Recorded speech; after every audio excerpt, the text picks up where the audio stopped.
So now that your hip flexors are all nice and loose, we're going to strengthen them with an exercise called monster walks.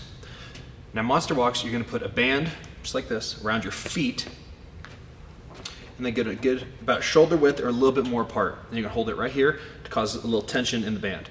You don't want to put this around your ankle or your knees, which I know a lot of people do, because when the band is on a joint, it can cause irritation, and then it's just making it worse for that joint. So we're going to have it around our feet because you still have that resistance of the band without putting extra pressure on a joint. So we're going to get shoulder width apart, bend over a little, and then we're just going to take really small steps.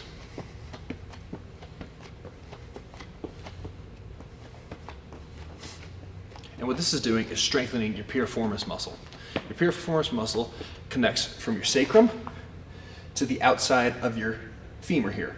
And a lot of people, you can see that their piriformis muscle is tight or weak because they'll have a flared foot, such as this. So if you see someone walk around and their foot's flared, that's because that piriformis muscle is overly tightened. And so this, after we've stretched, is going to help stabilize it in the correct spot now that we have that new range of motion thanks to the 90-90s.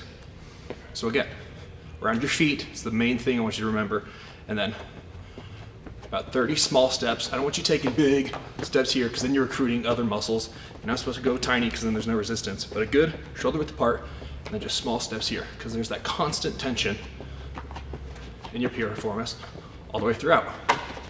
Woo. And you can get different weighted bands if it's too difficult.